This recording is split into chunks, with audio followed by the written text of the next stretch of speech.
हर समय मोटिवेट कैसे रहें। कोलंबिया यूनिवर्सिटी में एक स्टडी हुई थी। एक प्रोफेसर थे, उन्होंने इस स्टडी को किया था 5th स्टैंडर्ड के बच्चों के साथ। बच्चों को 2 तरह के पजल सोल्व करने के लिए दिए थे। उसमें से कुछ पजल बहुत इजी थी और कुछ पजल बहुत हार्ड थी। जब उन पजल को बच्चों ने सोल्व कर दिया तो उसके बाद में सभी बच्चों को एक ही बात कही गई कि आपने बहुत अच्छा किया। बस इसमें एक छोटा सा फर्क था कि आधे बच्चों को उन्होंने कहा कि आपने इतना एक्स्ट्राऑर्डिनरी इसलिए किया है कि आप बहुत ही ज्यादा इंटेलिजेंट हो, और बाकी के आधे बच्चे जो थे उनको कहा गया कि आपने जो परफॉर्म किया है उसकी वजह है आपका हार्ड वर्क। फिर दोबारा से इन्हीं बच्चों को पजल सोल्व करने के लिए दी, जिसमें से कुछ बहुत आसान थी और कुछ बहुत मुश्किल थी। अब यहाँ बहुत ज्यादा इंटरेस्टिंग चीज हुई जो कि किसी ने सोची नहीं थी। जिन बच्चों को कहा गया कि तुम बहुत ज्यादा स्मार्ट हो, इंटेलिजेंट हो, उनको जब पजल दी तो उन्होंने क्या किया कि जो बहुत मुश्किल पजल थी उनको छोड़ दिया और आसान पजल के ऊपर काम करना शुरू कर दिया। और उसमें से कुछ बच्चे बोर भी हो गए। और दूसरी तरफ वो बच्चे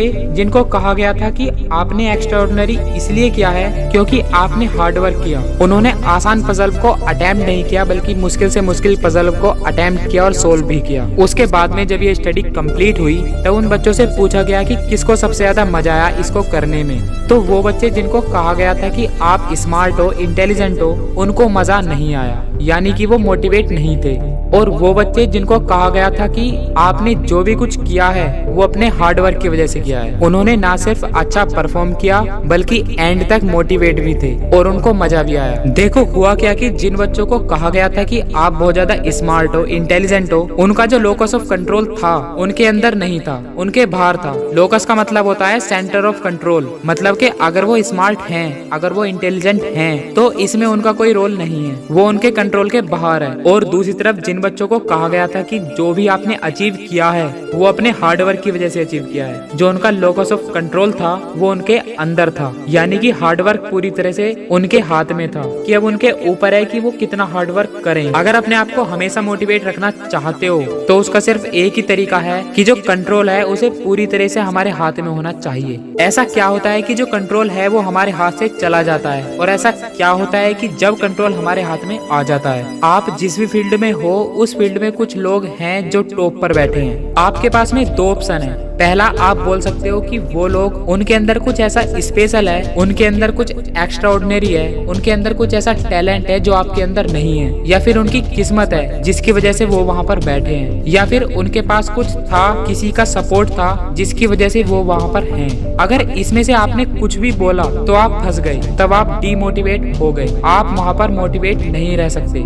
उस काम को करने के लिए जो आप काम करना चाहते हो, क्योंकि कंट्रोल आपके हाथ से बाहर है, क्योंकि आपके पास वो नहीं है जो उनके पास है। तो आप कैसे बन सकते हो जो आप बनना चाहते हो। लेकिन अगर आप ये बोलते हो जिस फील्ड में आप हो उस फील्ड में जो टॉप पर बैठे हैं वो वहाँ पर हैं अपने हार्ड वर्क की वजह से, अपने स्मार्ट वर्क की वजह से, या जो भी उन्होंने किया है, सीखा है उसकी वजह से, तो अगर वो कर सकते हैं तो मैं भी कर सकता हूँ। उन्होंने भी मेरी तरह एक न एक दिन कहीं ना कहीं से शुरुआत करी थी जहाँ से आज मैं शुरुआत कर रहा हूँ। तो मुझ में और उनमें सिर्फ एक फर्क है और वो है टाइम का, कि आने वाले 10 साल बाद या 20 साल बाद मैं भी उन्हीं की जगह पर हो सकता हूँ या उनसे आगे भी हो सकता हूँ जहाँ पर आज वो हैं। तो कंट्रोल अब आपके पास में है। तो इस बात को हमेशा याद रखना कि आपका कंट्रोल बाहर नहीं होना चाहिए बल्कि आपके अंदर ही होना चाहिए, तभी आप ऑल टाइम मोटिवेट रहेंगे।